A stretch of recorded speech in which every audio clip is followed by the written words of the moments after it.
You're listening to the OK Dad podcast. Please leave your message for Daddy-o. Hi, Daddy. Okay, Dad podcast. Let's start this thing. Can you not put that on YouTube? You're listening to my husband talk a lot. Hey, good morning. Ignacio or Christopher? Yeah. Christopher's my son. Let me change Okay. with homeschooling and stuff, right? Oh, definitely. No worries. Yeah. How are you, man? I'm doing well. How about yourself? Doing good. Yeah, doing well. All right. Well, I do really appreciate you coming on. Sure. I know you know Chris. Yes. How'd you go about meeting up with him and knowing him? So the first time I met Christopher or Christian, he was participating in it's called Improv Royale, which has very little wrestling. Actually, it's really just all of us coming together, to grow the community. So you throw your name in a literal hat, and they pick your names out and they create these teams, and you have 1 week to kind of come up with a form, kind of come up with a show for the following weekend. And then the following weekend, we battle it out. We do some improv Friday night, and then the audience votes for who advances. And then we do some more Saturday night.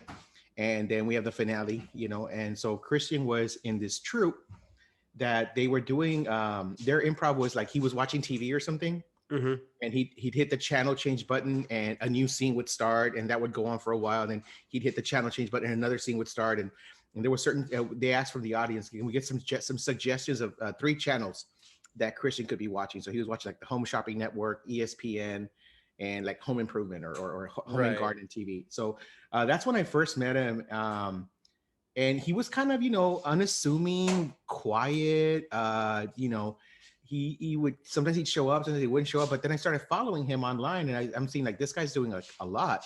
And then because of pandemic, of course, it brought us together in a weird way because of the Saturday night or the Saturday Night Live with the dads. Yeah. I don't know how we shared that with you. And then Christian's, I think he also has a need to create art, to do stuff. So it's been really neat just watching him grow. And I mean, I'm cheering for him because that was not who I first met, Yeah. It's kind of this little quiet guy just there, just, kind of in the background, seeing what everybody else is doing, but he's actually taking the lead on some projects. So it's kind of cool to see. Yeah. I think a lot of us tend to do that, kind of just hang out in the back, just stick around, see what the situation's like. Tell me, I went to one of those. Oh, did you? Where it was one where his team did advance. I think your team advanced too. If it no, no, it wasn't. Maybe I went to the finale. Yeah, maybe. Yeah. Yeah. So were you in the finale? I was not. No, we went the first night, and our format was, you know what? Actually, we did go the second night. So we did an advance, and then they had the finale right afterwards. You're right. Okay. So I was wearing like a high school jacket. I was like an undercover cop. Spoke a lot of Spanish. I had infiltrated this high school yearbook club. Yeah. I remember that. Yeah, they were selling drugs to the narcos, or they were something like that. Something silly like that. Yeah, that's what it was. Yeah. Yeah, you're right. It was the second night. Yeah. So yeah, you guys. I don't think both of y'all's team didn't win, but y'all advanced to at least the second portion, the second round at least. Right. Yeah, I think that's right. I think that's accurate. Yeah. So part of that improv, like, tell me a little bit about yourself. Like, what are you doing now? It's so even with improv, it was kind of like it really was. So let me go back a little bit. There's a theater in Austin, the Hideout. The Hideout, every Saturday morning, they do these classes for special needs kids who have either like emotional problems, or they're neurotypical, like maybe they have autism, or they have there's a developmental delay there. These are the kids, Brian, that maybe don't get invited to birthday parties or sleepovers or hangouts. They don't have a whole lot of play dates. So they come together on Saturdays and they work. We play improv games with them. And we present it in a way that kind of teaches them something. So we'll say, for example, like after we do a game, we'll say, okay, what were we focusing on that game? Well, that game was about listening, eye contact. You had to be supportive. You had to, be ready to jump in there, think on your feet quickly, whatever it may be. So we do this with them for about 8 to 10 weeks, and then we put on a show with the kids. Oh, okay. So I'm a special education teacher for SAISD, and I had heard about this through a coworker. And I said, well, let's go up there and learn. So we went up there, we volunteered as teacher assistants. And then we were able to bring it back to San Antonio ISD. So when we got it going, our boss threw us in the deep end. We were at the alternative schools, like kind of like Dangerous Minds, Stand and Deliver. I remember one of the first times that we went out there, it was over at Estrada, where these kids are there, because drug violations, weapons violations, and I've been there before. It's like, I'm not scared of the kids, but now I'm going to work with them. I'm actually going to do some one-on-one. Usually I'm there to support teachers. And we walk in, and there was they had these girls and sitting in rows, and they had the PowerPoint projector up there. And we're like, we're not doing that. We're bring it back over here. So Tim and I start putting the chairs into circles. And one of the girls says, "Are we gonna have to talk about our feelings?" And I'm like, "Oh God, no. Hope not." And we just got into it. We did a name game, and then we did another game about quick thinking and eye contact and listening. And I'll tell you what, Brian, within 10 minutes, these hardcore gangsters they were kids again. Yeah. They were just playful. They opened up. I mean, we got some really good stuff from them, And so unfortunately, because of the pandemic, we've been unable to continue that. But as I was doing that, my boss was like, "You need to start taking classes." And I'm like, I don't want to do that. She's like, "You forget what it's like to be nervous up there and to be like, unsure of yourself. Like you and Tim go up there and it's like, if nothing. Mm-hmm. But you're asking people to be vulnerable. You're asking people to put themselves out there, and you need to remember what that feels like." Yeah. So I did. I signed up for some classes, and then eventually signed up for some shows. So I'm not doing anything specifically right now. I'm all over the place. If I've done a couple of these, like what we're doing right now. There's a couple of improvisers. They'll do 10 minutes with, and I've never met them. There's one that I did sing with London, another one from Denmark, and another one from California. So other than that, there's not a whole lot, because I'm not on a troupe. I'm not on a team or anything like that. Yeah. I've done some things with the dads. I was a musical guest a couple of weeks ago, so that was fun. Yeah, I've checked out that Saturday Night Live. It's pretty cool. It's fun. Yeah, it's funny. Yeah. So nothing specific. Work for sure. A lot of work right now. We had to, convert a lot of our content to online content for the kids and the teachers. Difficult. So yeah, so that takes up a lot of my time. Yeah. And you're a dad, right? I'm a dad 3 times. Yes, sir. So how old are your kids now? Now the oldest is 30 years old. He lives in Brenham, Texas, Bluebell Country, with his wife and his 2 kids. I'm a grandpa too. Oh, nice. Yeah. That's Drew. Yeah. Drew is a first responder out there in Washington County. And then my middle son still lives with us. Chris, he's 23. He's a teacher's assistant in a behavior classroom over at Forbes Academy. Okay. And then Joshua is 17. He's a high school senior this year. He's about to be 18 in a week or two. He's a high school senior now. Joshua has autism and a couple of other, just comorbidities, and he's taught us a lot. That's for sure. So he's here at home as well. Yeah. And are you married? Yes, married. Claudia Valdez. We've been married. It's going to be 25 years this May. Oh, congrats, man. Yeah. We're coming up on 5 years. Oh, yeah. Whoa. Yeah, those first years are the toughest, man. Yeah, I heard something way back when, like if you can marry someone, but then to be married for them for 3 years after that, you're gonna probably more than likely be pretty successful in that marriage. I've heard that. There's a lot of stuff that changes during that too. There's one thing to date each other, there's another thing to move in, but to be moved in and married 3 years over, like you're going through some stuff, you're going through some changes, you learn a lot. No, literally the next day, the day after we got married, Claudia and I flew to Miami. In Miami, we're going to take a cruise ship to the Bahamas. And I had been working nights. I was working at USAA from 7 at night to like 4 in the morning, 5 in the morning. And, my sleep was all jacked up, and it's one of those moments that you're just not like all there. So we get to the hotel, and somewhere in the middle of the night, she gets a phone call saying that the cruise ship was canceled because somebody didn't pay the cruise director, and they just pulled it. So we're stranded in Miami, and it's like 5 or 6 in the morning, I'm guessing. I don't know. I don't even remember. And I'm half asleep, and she says, so we're gonna have to find a way to get to the Bahamas. And I was like in my half asleep state saying like, no, we got to get to Daytona. We got to get to Daytona. And then from Daytona, I'll know what to do. And she's looking at me like, who the hell did I marry? Who is this guy, right? Because she always considered me, because I lived in San Antonio, she considered me a world traveler. Oh, I had lived in San Antonio, I lived in Corpus Christi, right? And she's from Laredo, like she just had this ideal about me, and I just shattered that literally the next day. The day where it after. went. Yeah. And she's still stuck around. So I mean, That's a good sign, right? Yeah, kudos to her. Yeah. Yeah. So, Ignacios, Yeah. when you were growing up, did you have a dad? Did you have a father figure in your life? I did. His name's also Ignacio. Okay. He was an oil field mechanic. Previous to that, he had worked as a migrant worker and was really just like the patriarch of his family, because his dad had a stroke. Yeah. So my dad was kind of like the one that he would drive him out to the jobs and make sure that everybody was taken care of and that they went and everybody was safe and they were able to get back home to South Texas. So my dad, when I was born, Brian, I was born with a disability. I had a club feet, Okay. which just means like your feet are they're turned inwards, like almost like a golf club. And so they had to kind of give up that migrant worker lifestyle and settle down and go to doctor's appointments and stuff like that. So that was a very tough period for them. Dad worked 2-3 jobs in delivering furniture, and he worked in sanitation as a garbage man also for a while. Mom stayed home with me, and she would take care of other kids and cook and do laundry for some of the tenants in the little area where they lived at. But fast forward to when we were kids, we grew up in Laredo, Texas, just 2 hours south from here.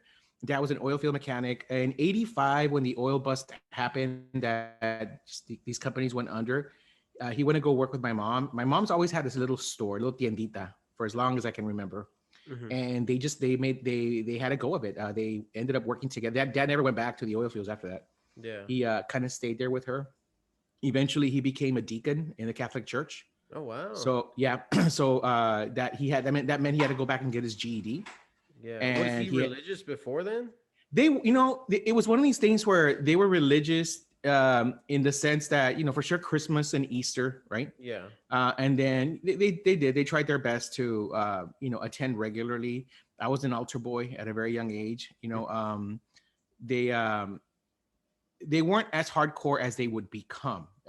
Even now, Dad's like he was a deacon over at the Cursillo Center. I don't know if you're familiar with Cursillo.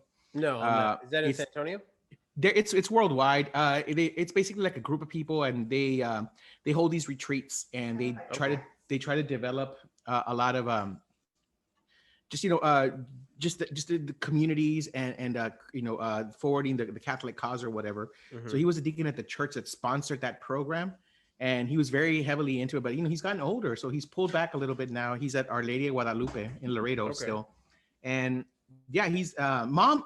On the other hand, has always been, I think more religious than my dad. At the same time, though, I'll say I'm an atheist, so it's kind of a weird dynamic.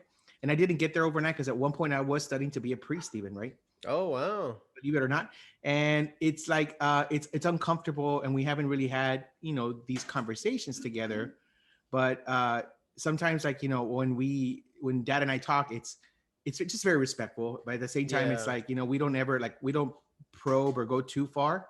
Yeah. Because there's a little uneasiness there, and Dad grew up rough. My dad's dad left when he was 5, so my dad grew up kind of on his own until my grandmother remarried a widower, and then they had kids on their own. So Dad always kind of grew up feeling like an outsider.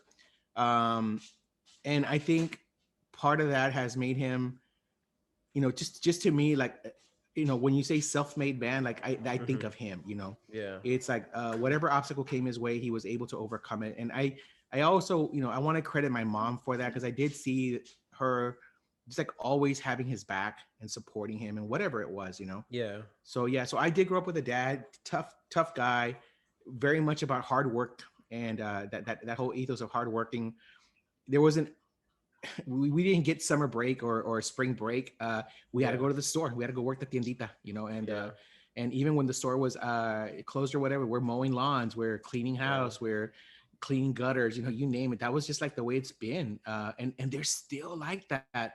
Yeah. He just recently bought himself a tractor, and they have some acres outside of Laredo, and they're out there cleaning and moving dirt around and planting and chickens. And I mean, just still that guy. Keep moving. That's good though. That's yeah, absolutely. Like I really think we are made to like do something, to have a purpose. It may be whatever you want it to be, but as long as you're doing it, because sadly enough, when old people, when one of them goes, the one right next to them tends to go pretty quickly too, Yeah. which is sad. And it's usually like right after retirement. So if somebody doesn't find anything to do, that's usually the case. Yeah. You said you're an atheist. How did that switch happen? It's a long story. I mean, so I grew up religious. At one point, I want to say it was 8th grade year, I actually became very much involved in the church. Mhm. I don't know if you've heard of Acts retreats here in Yeah. San Antonio. Okay, so Yeah. something like that in Laredo existed. It was called the Choice Retreats, and it was for teenagers. Mhm. And so I ended up uh, just getting really involved in that to the point where I was one of the staff members at every retreat. Yeah. I also entered a minor seminary, which was a Catholic school for boys in Corpus Christi, Mhm. with the intention of maybe eventually considering or going into the priesthood, right? I was all about it. It was senior year that we took a class on the history of the Bible and the history of Christ that I think first got me on the road to doubting. This is 1987, 88. Because I learned that some of the parts of the Bible that were written 300, 500 years after Christ had passed away. Mhm. And even the early church struggled to really like come together and get their message on point. And there was a lot of communities that popped up and they went to war with each other. And eventually this one vision of the religion rose and it's maintained, right? And over the years, they've even changed things that they believe in, or they've relaxed some of the dogma. So for me, it was when my second son was born. He was born at 23 weeks gestation, so 1 pound 3 ounces. He was in the ICU for 4.5 months. Um, and and I know my mom meant well, Mhm. but one of the things she said to me, when we were there at the hospital, with this tiny, tiny baby, 1 pound 3 ounces, 11 inches long. I mean, just tiny. You could put my wedding ring on his arm, Brian, Yeah. and it would come all the way up here by his bicep. Mhm. One of the things my mom said to me is like, have you been going to church and have you been praying? Um, Almost as if to imply, if you would have prayed harder, if you would have believed more, then this wouldn't be happening to you. Yeah. And growing up with that Catholic guilt, it hit me hard. Like Yeah. I was like, well, of course it's my fault. This is why this is Yeah. happening to him because of what I did, right? So it led me down a path where I got even more involved with the church, and I started going to St. Matthew's here in San Antonio. A couple of times I went to their adoration. It's a chapel that's open 24/7. Mhm. When I moved back to Laredo, because I wanted to go back to school and become a teacher, but there was just no way we could have done that in San Antonio. So mom and dad were home alone. Everybody had left the house, and we pitched it to them and like, hey, we need some help. Yeah. We can help out around the house or whatever you all need. But so we rented our house here in San Antonio, moved back to Laredo while I got my degree. I got really involved in the church again. I started going to the Adoration Chapel there at St. Patrick's in Laredo. And I would take the shifts that nobody wanted. So like Friday night at 2 a.m., Saturday night at 3 a.m. or whatever. And I would just sit there and I started thinking a lot about it. And there was a couple of books there and I just started reading them and I became very curious about that because that guilt was still eating me up. Mhm. And eventually I just landed on a place where I was like, I can't reconcile what I'm feeling and what I'm thinking with my faith. Like, there's got to be something more out there. And I really felt that God was after me and he was going to punish me or whatever. And I Yeah. came to this realization that that's not true. It's like, it's just life. Sometimes you're the statue, sometimes you're the pigeon, but it's life. Sometimes you're on top and sometimes you're not on top. It just happens. And once I stopped believing that somebody was like after me or trying to get me, Yeah. there was like this peace that just came over me. And I don't want to say that I became an atheist like at that moment, but Yeah. it just kind of got me down that road where I started trying to like be more thoughtful and thinking about it. And so what changed for me is that I've really tried to uh, be a better person in the sense that I feel like this is our only go round. Like there is no, for Definitely. me at this point in my head, just like there's no afterlife. So I do try to be kind and helpful and I have this spirit of service. And that sometimes gets me into trouble at work because like my boss is like, you just need to tell them what to do and they got to do it. And I'm the kind of person that tries to build consensus and tries to check in with everybody to make sure Oh, definitely. we're all Yeah. kind of on the same page because I don't want it to fail. And I want to hear your input, especially if it's something that I'm asking you to do. Like, I want to know how you feel about this. So I've taken that to heart. As far as my family, they continue, my boys, I did want for them to do their first communion and their confirmation at church, because I don't know what their future holds, and I didn't want to put, force my beliefs on them. But I do know that we live in a mostly Catholic area here, and if they should ever want to get married, I've seen how that can be troublesome with the church. If they don't have their confirmation or their first communion, then they have to go back and do it, at an older age. And so I was like, we'll just do it. So we occasionally will go to church, right now. But I do try to model for them that whole spirit of service. So we will take care of other people. We were mowing some of the neighbors' lawn, the older people, when pandemic first hit. They do try to have that spirit of service themselves. My oldest, I think he's a really good dad. Like, I think he's years above, beyond where I was at his age. Just smart kid. And then the other two, they're on their way. So yeah. I think that's good though, because like you said, that spirit of service, like, it doesn't need to be an atheist. It doesn't need to be a person of religion to do something good, like it really doesn't. To mow somebody's lawn, to help somebody across the street, to give somebody a ride. We're all in this together, man. I really believe doing stuff like that, especially now. Everything's so polarizing that if somebody was to give someone a ride, it's got to be on social media, or it's got to be put up somewhere, or they got to tell 10 people about it. Yes. And for me, like, a true good deed is doing a good deed, and then you don't even really need to share that with anybody. Right. And I've done a couple of those things, and then months later I end up telling my wife about it, and she's like, why'd you wait so long? And I was like, well, now I feel like it doesn't even count if there's like a number or something up anywhere. I was like, it feels like I did it just so. Because when you do something good, you can even argue that you're doing it for yourself at a point, because when you mow somebody's lawn, like, you feel really good. Sometimes you feel better than the actual act that you did. And it's probably more beneficial for like you and your spirit than it is for that person, I'm going to agree with you on that. I feel like, when people have asked, don't you miss church and the feeling you would get from being in mass? And I tell them, I get that feeling daily. When I walk into that classroom and I work with a tough kid, or I help a teacher out, or I do something for my neighbors, like, that feeling is right there. It comes right back, And on the other hand, what I've seen is I'm not disregarding people. And I feel sometimes at church we do that, like, oh, you can't help them because they're from another faith, or because they're not as Christian. And that was the other thing that would get me, like, you're not a real Christian. And they would have these arguments, I remember growing up with that. But there's a lot of guilt in the Catholic Church. I grew up, I don't even know what to call it. I would say that my family was a traditionalist Catholic church. So I probably went one time to mass with my father or my mother that I can remember. And at the time, this was in the 90s, my father's argument was, well, there's a lot of priests that are going out there touching little boys, and we just didn't want to be a part of that. Right. Oh, okay. Granted, like, okay, that's fine. But the only real church I got to go to was, I would stay over at my buddy's house on Saturdays and Fridays, and his mom was a practicing Catholic. Yeah. So he did have to go to church, and I'm staying over at his house, and I was really interested. I had talks with my father about it many times. Yeah.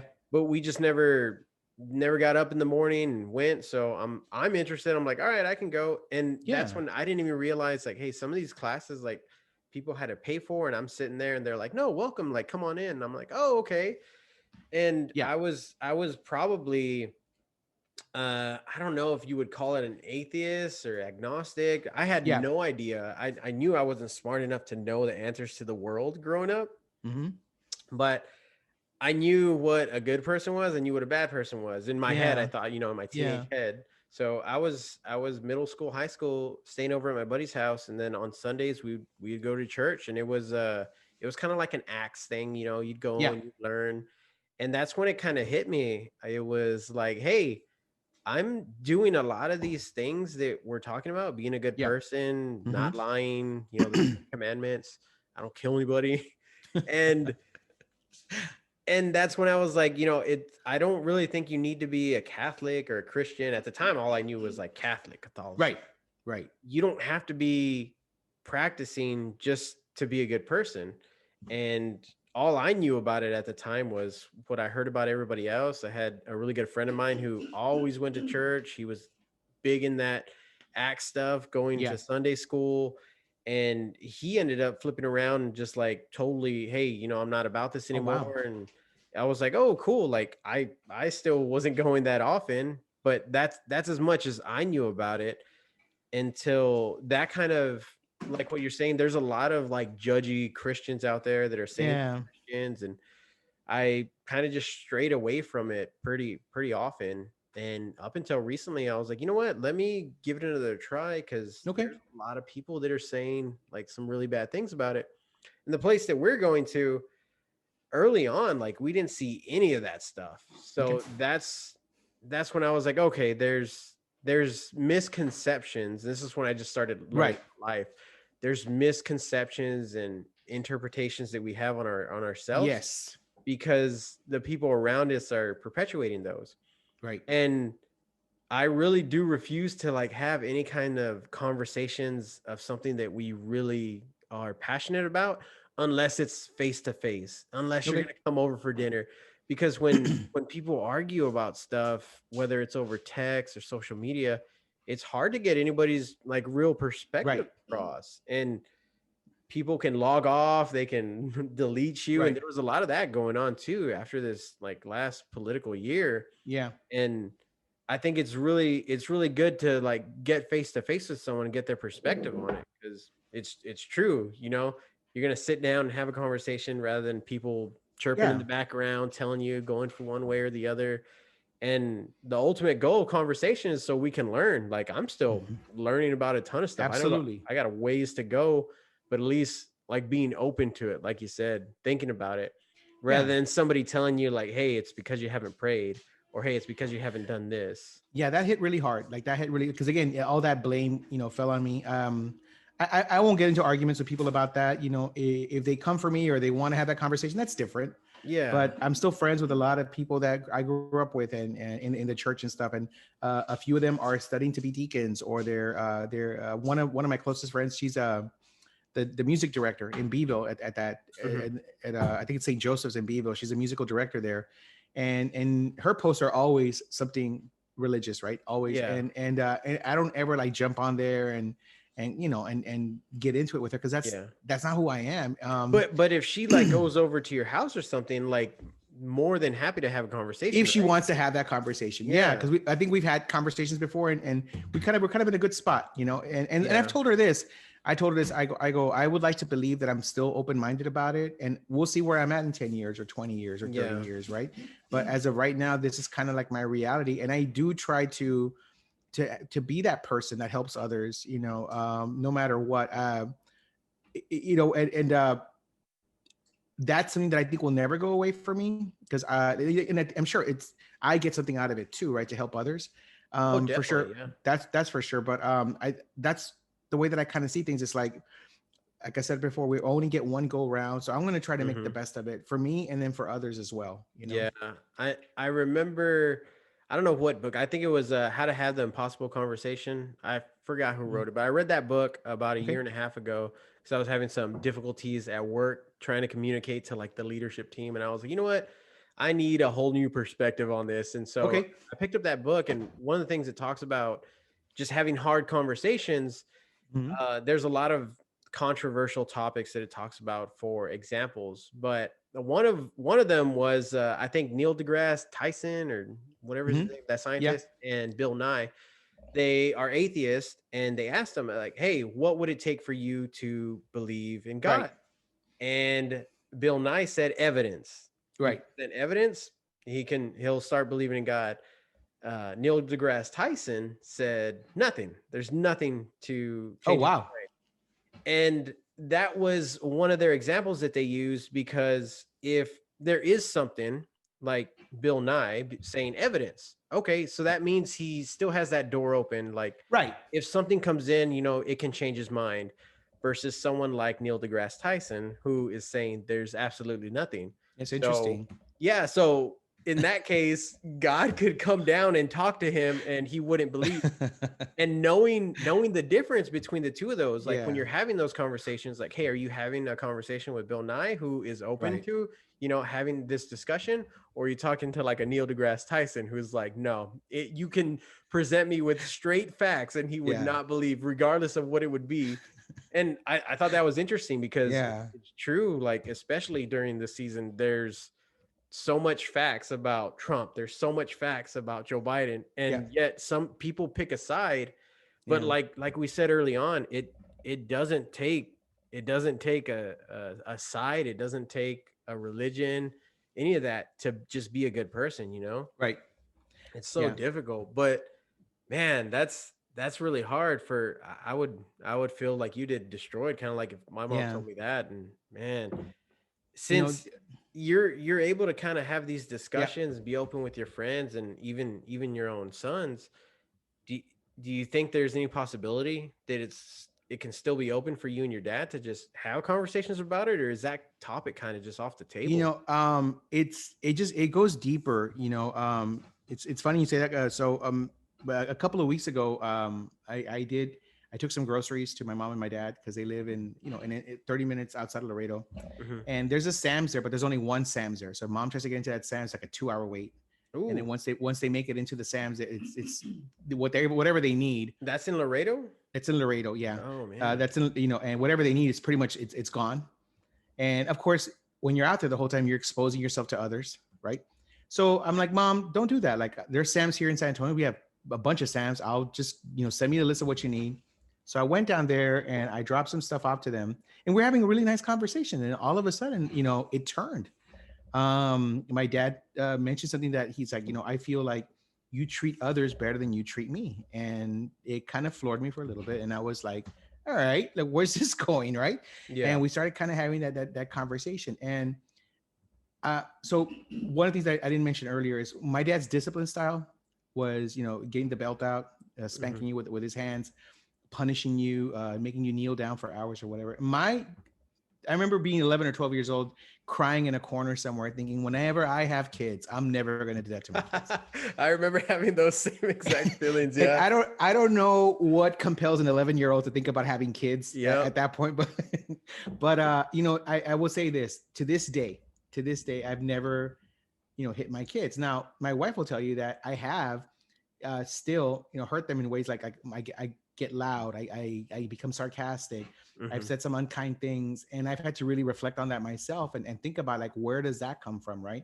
And as I've gotten older, I've gotten better, about that, like, to the point to where, and it's my middle son who really stresses me out, because the older one, the younger one, for whatever reason, you tell them one time, they're like, okay, Dad, and they just kind of go and they do it. yeah. The middle one tries stuff. I mean, to this day, he tries stuff. And we have these difficult conversations. But I remember with him, sometimes I've had to tell him, I need you to go to your room right now, because I don't want to say something that I'm going to regret, right? And then we have those conversations afterwards. And yet he's the most loving kid out of the three. He's the one that'll come and hug on us and gives us kisses still. And he's 23, So with my dad that Saturday, a couple of Saturdays ago, it really got out of hand there, Brian, because he started bringing up stuff that, and I don't know if for him it was guilt and maybe it was his way of asking for forgiveness, but he was also at the same time kind of couching it with, that's why I hit you so much, because you didn't listen, because you were pretty much a bad kid. And I said, give me some examples, let's talk about some stuff that you hit me. And so one of my earliest memories is me being 3 years old and my dad smacking me square in the mouth. Right. And he's like, you remember that? When we had that conversation, I'm like, I remember this. I remember, and I don't know who was in the car with us, but you said, ¿Quién quiere una galleta? Who wants a cookie, right? And I jumped forward, because, I mean, you're a 3-year-old kid. Of course you want a cookie. Yeah. And he smacks me right in the mouth. And then my mom was in the front seat laughing. And I think it was my aunt and my uncle in the back seat laughing as well. And they were only like 5 or 6 years older than I was. And the last time my dad hit me, I was 22 years old, right? And it was for coming home late from playing basketball. It was summer. The summers in Laredo run a little bit longer. I lost track of time. I was supposed to be home by 10 o'clock. I got home like at 10:10, 10:13 or whatever. Yeah. And he was waiting for me. And his whole thing was that I'm disrespectful, that I wasn't respecting the house, and my brother and my sister still live there, and I have to be a good role model for them.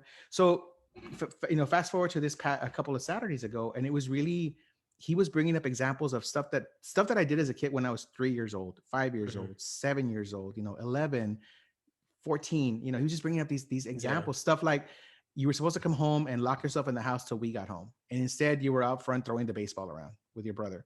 And then Yeah. one time you broke a window. And then another time you were supposed to water the orange tree and you would forget to water the orange tree. And I would get hit for this. And I think about it now and I'm like, a lot of stuff that I got hit for was just really for being a kid, man. It Yeah. wasn't like I was stealing or breaking stuff on purpose or doing something super malicious. It really was just me being a kid. And he said something, he's like, I just didn't know how to reach you. Mhm. And so I think about that a lot. And I think about my dad growing up without a father. I think about my dad being kind of an outsider his whole life. And I know that some of it is it's just that he just didn't know any other way. He was doing the best Yeah. that he could do, right? And so I've come to understand that. I've come to understand that he really was doing the best that he thought he could do. Mhm. At the same time, though, we're older now and we should be able to talk about this. Yeah. And I've tried, and he has mentioned, he has told through my brother, right? He told my brother, I don't have anything to say to him. It's what he said to me. And then he's also said things like, I don't want to talk to him because it's going to end up in a fight. And I'm like, well, why would you assume, or why would you think that it's going to end up in a fight? Yeah. If we're just going to talk about it. So for this to happen at this stage in our lives, it's a little disheartening because he's 76. Mhm. He's on a pacemaker. He's got one kidney right now. I would hope that these are the years that we kind of start coming together. Yeah. And if there's still stuff that he sold, because I did say that when he was bringing up the stuff that I did in the past as a kid, I'm like, hey, you beat me for that. I already paid my Yeah. dues. Like, I mean, I did my time. How you don't get to bring that up still? You don't Yeah. get to bring up me breaking a window. You don't get to bring up that I forgot to water the orange tree. You don't get to bring Yeah. that up anymore because I already paid my price for that. Yeah. But for whatever reason, he's still kind of holding on to that. So that's, to me, Yeah. it's like, what do I do with that? Like how, I don't want it to be like where, we don't talk and then he passes away. And then that was our final conversation. Right. Right. So, at the same time, I feel like no matter what I say, it's not really going to make a difference to him at this point because Yeah. he's pretty much got his mind made up. So that's something I'm struggling with. That's Yeah. something that I'm kind of like thinking through. And I talked to my wife about it and I talked to, a couple of other friends, and there is no easy There's not, answer. right? There may not even be a correct answer for me and my dad. A lot of the stuff growing up, it was, I felt this was an unjust punishment when I would get hit, or I'd be in timeout, or I already got hit and I was in trouble and I'm crying in my room. He'd come back in after 5-7 minutes because I was still crying too loud and hit me again. Yeah. So it's stuff Yeah. like that growing up that you're like, okay, but it's even difficult. My dad's a heavy smoker, and he's been smoking since I could remember a thought. He was smoking. Okay. He's tried to quit several times. One thing that stands out to me really vividly is in my childhood, I remember being like 7-8 years old, and then Yeah. I just became aware of death. Like, hey, death is Okay. coming. It's inevitable. And I I know where this is going. just being in my room, and I'm like, I just start bawling. My dad comes in and he's like, what's wrong? And I'm like, you're going to die, and you're going to die probably soon. And he's like, what? Where's this come from? I'm like, you're a smoker, Yeah. smoking in school is coming out. And Yeah. I'm just bawling, and he lays with me, and then he starts crying. This is like the first time I've ever seen him cry, and he's crying a little bit, and he starts slowing down. And I remember thinking, okay, this is going to be something that's going to help him quit. And it wasn't. And Oh, wow. later on, there's times where he's like, hey, I'm going to quit. We go through, I'd be cheerleading him. He'd go a few weeks, and then he'd start not like barely start puffing back up, but just full on, just a couple of packs a day still. Right.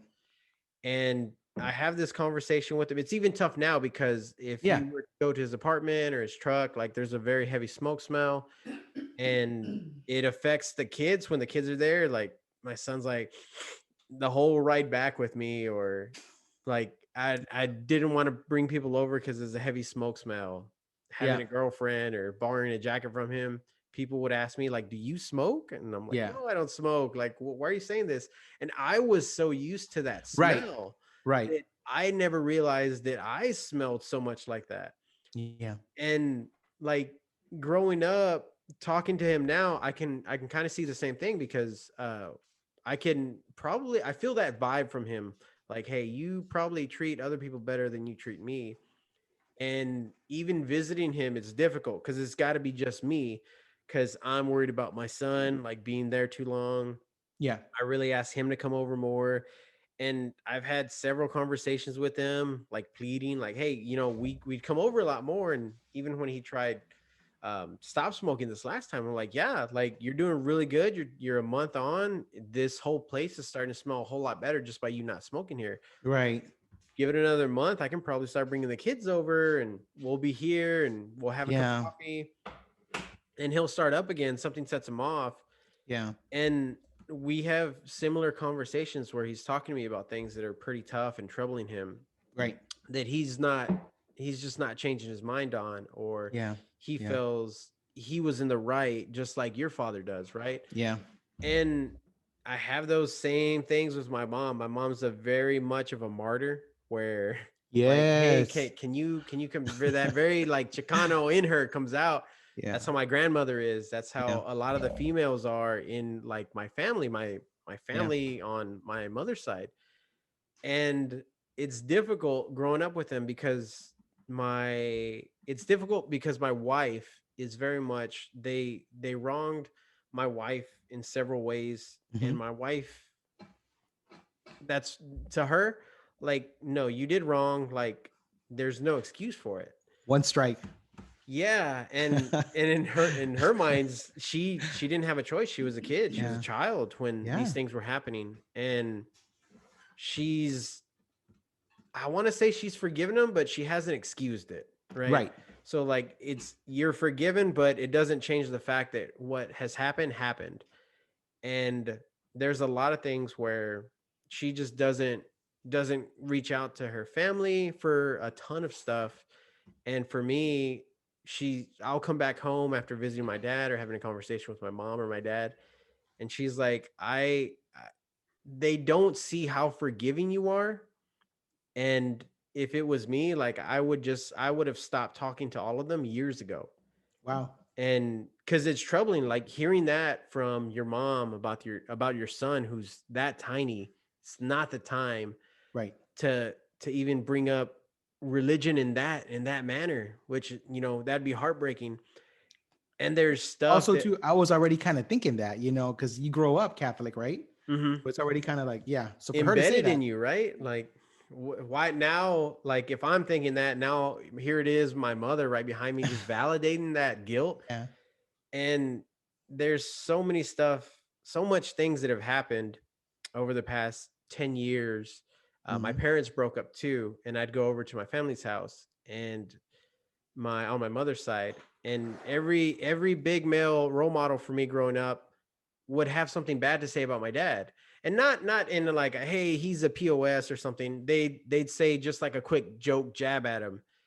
And to me, that's very disrespectful. Like, okay, like if you're going to be a role model for me, like you should embody a couple of these things, which that's still my father. If something happened with my grandparents and I just started talking about your dad in these manners, like my dad's still alive. He's still around. Yeah.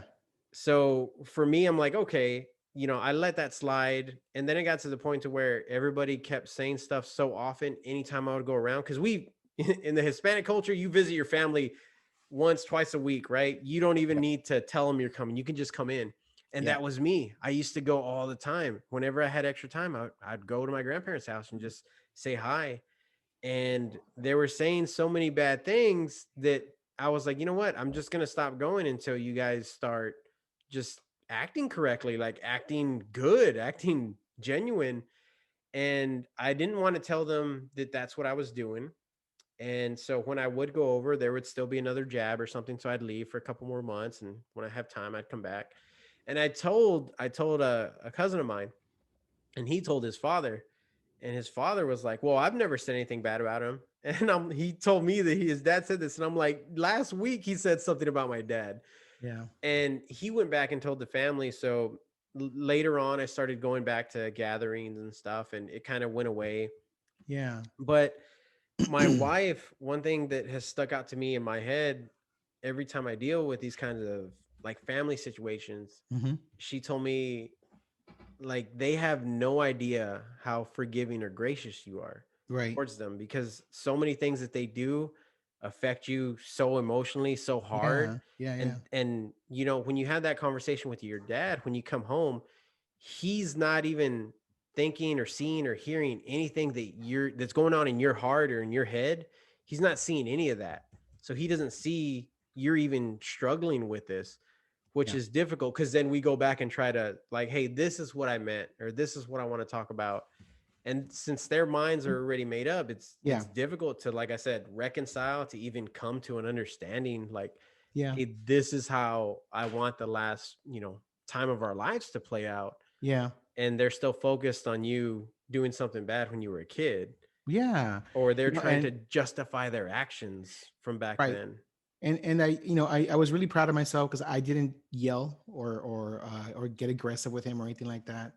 I stayed calm and I was able to make some points. Hmm. Even like the next day, my mom's calling me and she's like, I was really proud of you for pushing him back because he needs to hear some of those things. And Hmm. even then, it was suspect because like, Mom, I don't believe you because like if Yeah. so I go back to being that 3-year-old in the car getting smacked in the mouth with my mother laughing at me, and then I'm thinking about all the times that I got hit, and I was like, you never protected us, like you never, Hmm.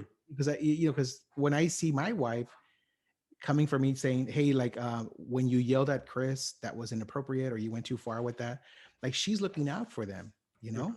and that's really made me reflect and because I have at that point I have a choice, right? Hmm. I could either take that and try to better myself, or I can fly off the handle and come at her and yell at her and get into this whole I parent the way that I want to parent. If you're not going to support me, Yeah. then you don't have my back. So it's really been for us to grow together with that. Um, it's for me anyway. It's like I look back and I think, man, we've really been through some stuff together as a couple. As luck would have it, Brian, literally the Monday after my dad and I had that talk, and things didn't end well. Like he ended it with, you know what? I feel better. I feel light. I feel good. I feel that was my dad, right? And I was like, I don't. And he Yeah. looks at me like, what do you mean you don't? I'm like, I don't feel better. I feel this weight. I told him, Yeah. and I don't. I go, number one, I don't have to forgive you, and number two, I gotta process this. And then my mom's like, of course you have to forgive him. The Bible says you have to forgive him. And I'm like, I understand that. Like Hmm. I feel like I can't right now. And she's like, well, hug your dad. And I feel like this sometimes when we do it, at school, it's like when two kids fight or what, okay, now shake hands. Yeah. And it doesn't fix the problem. They haven't Hmm. talked about it. They haven't really, moved the needle or anything. It's just like, it's just, it makes us feel better to see them shaking hands. I'm sure it made my mom feel better for Yeah. me to hug my dad or whatever. But, I left Laredo just really processing and thinking about like, okay, what now? Like what's next, Yeah. And I don't know. And so literally the 2 days after that, Monday morning, Monday the 4th, my son had an eye doctor appointment, Chris, and he goes into the eye doctor for just his routine annual eye doctor appointment, and then they find something, you know, and it's like your first instinct is like, I gotta call mom and dad. I gotta call mom and dad for guidance, and then I was like, no, like I don't want to share this with them. Like I don't want to. Yeah. First of all, I don't even want to talk to them. Second of all, like I don't want to. And so now that's been kind of eating away at me. Also, it's like, Hmm. we're going through something, and he had to go get an MRI that week, and we have an appointment coming up. So, because they found some neural pathways that were deadened or dampened. Hmm. So they're wanting to figure out why is that happening? Is that something that happened maybe when he was a preemie, or is that something that's happening right now? And if it's happening right now, is it still happening right now? Yeah. And that's a horrible feeling, Brian, that you feel like you can't reach out to your mom and your dad to say, hey, Yeah. I'm going through something, Yeah. go through this with me, Yeah. because after everything that just happened, it's like, I don't like, I've really circled the wagons, and the only people, well, besides people that I've never met online Yeah. that I'm talking about this, I haven't really discussed this with anybody, right? Yeah. And those are, for me, Yeah. going to my family so often about anything and everything is the same thing. I was the same way. Anything would happen, I'd let them know and talk about it. But I would only be met with those kinds of answers and like interpretations from them. Is like, Yeah. did you pray a lot? And like I said, they weren't very religious, but it's like, oh, well, you probably weren't doing this, or you probably weren't Yeah. doing that.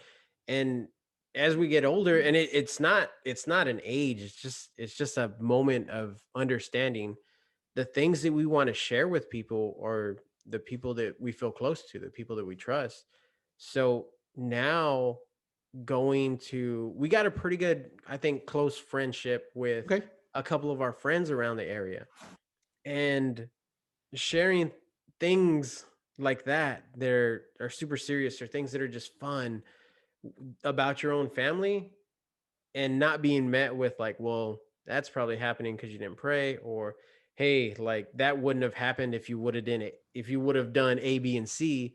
Right. And just being like in that moment, like, oh, okay, like this is happening, we're here for you to like experience it with, in a sense, Right. that's you feel more than being met with kind of that other stuff. Hmm. And for me, learning that, for me, it feels late in my life, learning that, like, hey, it's a group of genuine people that we gather with, and we talk amongst ourselves about just stuff like this too, Right. and just family stuff, like, hey, this is going, I have a hard time with my dad, this is probably where it's reaching, coming from, and talking and discussing. I think that's where you see, like, okay, like I don't need to get kind of this sense or this relaxation from just my parents or just my family. Like, it can Yeah. come from other places that you create.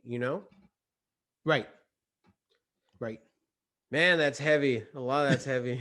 But going in, I guess some of the more common stuff from your relationship with your dad Yeah. to going into your relationship with your sons, how did that go?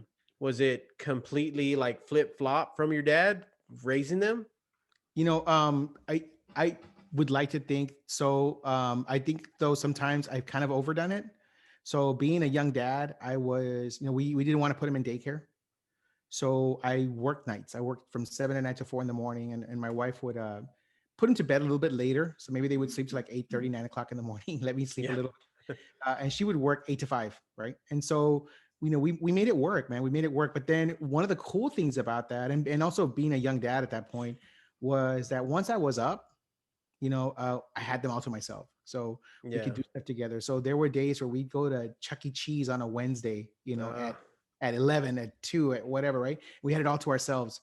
There, I coached their basketball team, their CYO basketball, CYO soccer, CYO baseball. And you get to participate in that. When they needed dads to volunteer at the school for something, I'm your guy. Like, I was there, right? I didn't have my life together financially, or at that point, I was not a teacher. At that point, I was just wherever I could work, I would work. So I worked at USA for a little bit. I was delivering party supplies like tables, chairs, inflatables for a while, and just really not bringing in a whole lot of money. But I mhm. felt like what the time that I was spending with them was invaluable. So it has been a different relationship. We have a lot of memories, good stuff, and Yeah. even to this day, I feel like we're a very close knit family. I joke with my middle one that because he's like, "Hey dad, what do you want for Christmas?" I'm like, "For you to find an apartment," and I joke with him like that. But my wife will say like, "He's gonna live with us forever." Yeah. And now that he's going through this thing with the eye stuff, it's like, I'm glad we're here for him, and I'm glad that. So I'll, Yeah. I'll say this, I remember growing up thinking like, I hope my dad doesn't find out. I remember thinking that. It's opposite right now. Like, I want my kids to feel like I'm going through something and I need to talk to dad about this, and Yeah. and that's for me. And it's taking me a while to get here. It's taking me a while to get here. And so I do try to be a good role model for them. I try to be available for them and for my wife as well, just Yeah. to have her back and support her on that. Oh yeah. I try to get I always put my wife as number one, Yep. and then I'll put the kids as the rest. Yep. Because you guys are a team. When y'all got married, how was that early on? I know we talked about it a little bit. We touched on it. Were y'all able to just kind of be a team early on? Yeah, it was a good Y'all fit. grew It, into. it, it was a good fit. We were supposed to get married, and then we delayed it like by almost 2 years, and then we ended up going through with it. Oh, why such a long delay? She wanted to not leave Laredo, and I Okay. wanted to be here in San Antonio. I have a son from a previous relationship, my first one, my oldest one. So I wanted to be here with him and be close to him and be a part of his life. And so we ended up delaying it for like a year and a half. And then we just kind of gravitated back towards each other. And I always blame or credit that year and a half with us maybe maturing. Because when we came back together, it happened very quickly. Like we got married within months, and we've been, I think, and I always tell her like I'm so happy you're my wife, and thank you for being my wife, because like she gets me, and she's allowed me to do the improv, and she's gone to my shows, and I mean that's huge for anybody to go to your improv. Oh yeah, That's huge. That's love. That's big. So she's always had my back with that, and I hope I do the same for her. So it's been a ride. Yeah, that's for sure. And even like today, we're gonna go to Sam's. We're gonna try to go get a hike in. And we're the only ones in San Antonio. Like everybody else is back in Laredo. Yeah. So I think that also too just kind of strengthened us and made us just kind of, you don't have I mean, you have a choice, right? You come together or you fall apart at that point. Yeah, especially And, when you're newlywed and away Yeah. from family, you have nobody to fall back on. That's big. Newlyweds was tough because I was still at that. I was working nights. So here she is, this 24-year-old from Laredo, and she moves up to San Antonio, big scary city, and she comes home from work, and her husband's getting ready to leave for a night shift, right? Yeah. And so we didn't spend a whole lot of time together Monday through Friday, and so that for sure was also something that we had to kind of like, okay, well, what do we want for ourselves, and is this going to work? Because we're not spending a whole lot of time together. Yeah. Eventually, we got pretty much like on the same schedule, so we were both kind of coming home at the same time. Yeah. And then that worked out. But it was a huge change for her. Like I remember her early on getting lost. She's like she used to work downtown, IBC downtown on Travis. Okay. She would come home on I-10 West because we live over here like by USA. Well, she gets on the wrong I-10. She ends up on 90, and she's panicking. Yeah. And I'm like, just keep going. You're gonna hit 410, and everything's gonna be okay. And she's like, I don't know where I'm at. I don't recognize anything. Yep. Just keep going. You're gonna be fine. And so that's when she really started putting it together. Like, oh, okay, 410. It's a loop, but it's a circle, and no matter what, it may take you forever to get to the other side of town, but you'll get there. And just like stuff like that, Brian, it's just brought us together, man. Like it really had I have a story like that with my wife. Newlyweds. She's new to the house, couple of months, and we were off of Highway 90 and 1604, so a loop in a straight line. And there's a turnaround that leads right to a convenience store. And then the next one, if you miss that one, there's another convenience store. And I was like, I have to leave like early in the morning. She's like, all right, well, I'm going to make you breakfast. I'm like, okay. And she gets up and she's like, we're out of milk. I need to go get milk and eggs. And I'm like, okay. And I was like, but I need to leave. So like, you need to just be back so I don't leave the kids alone. Yeah. And she's like, okay. And I remember her going, and then I'm getting ready. The kids are still asleep. And then I'm looking at the clock and I'm like, where is she? She left like 10, 15 minutes. I was like, okay, maybe she just took a wrong turn. And it gets to 30 minutes and I text her, nothing yet. Around the 40-minute mark, I'm like, I need to leave. Like, what's going on? And then she comes back and she's like, I took the wrong turn. I ended up getting milk and eggs in Castroville, or not in Castroville. In Castroville. Yeah. So she went on 1604, took 90, went to Castroville, which is about a 20-minute drive away to the first convenience store there, and then came back. And yeah, like newlyweds going through that stuff, it's almost like what's happening right now? Like I need to help you. Right. To actually like bring, like you said, bringing you together. But I guess Ignacios, to kind of like close this out, man, what if you had all the dads listening? I like to finish it with that. Yeah. All the dads listening to you, what would be some fatherly advice you would just lay out for them? To give yourself some grace. Be kind to yourself. It's okay if you don't have it all figured out. And understand that you are shaping, crafting, raising little humans. And I think we forget that sometimes with our kids. They're figuring it out too, right? They're going to have their own personality. They're going to have their own quirks. And it's taken me a while to get here, Brian, but you always want to go back and redo something. Like I've had that, and again, my whole thing is that I hope that when my boys are going through something, they can say, I need to talk to dad about this versus I hope my dad doesn't find out, Right. it's, I don't think anybody's got it all figured out. And what may work for one may not work for another. Right. I try not to be judgmental on those who try to have more of a corporal punishment attitude towards their kids or whatever.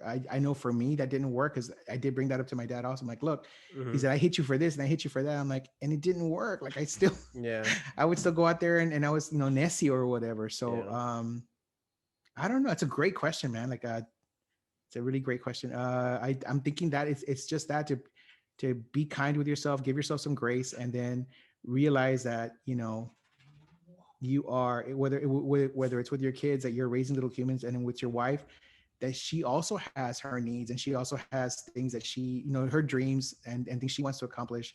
And you should openly talk about that versus just, putting yourself first at all times. And I think when I look at the landscape of modern dads, I think we're getting it right, man. I think there's these modern dads out there who are putting their kids first, putting their wives first, and taking their health seriously, and they're not afraid to talk about their feelings and their, like that to me is encouraging because I work with some tough kids where they were, and it gets me when they say, be a big boy or be a big girl, right? Yeah. Like, no, because if we don't teach them how to talk about their feelings or how to problem solve, they grow up into adults who don't know how to talk about their feelings. They don't know how to problem solve. So yeah. Definitely, man. Well, keep fighting the good fight, Ignacio. Yeah. I really do appreciate you coming on. Sure, Brian. So, it's a great share, man. Yeah, it was fun. I didn't expect to get this vulnerable, but yeah. If you wanna do a plug-in, I keep forgetting. But if you wanna put your improv or shout out, I'm gonna shout out my four dads. Awesome. And I'll shout out Christian Escamilla for this opportunity. But I'm not really in anything right now. Awesome. Mask up, wash your hands, stay safe. Definitely. All right, Ignacio. Okay, Brian. Take care. Wait, is it recording right now? Cut that all out.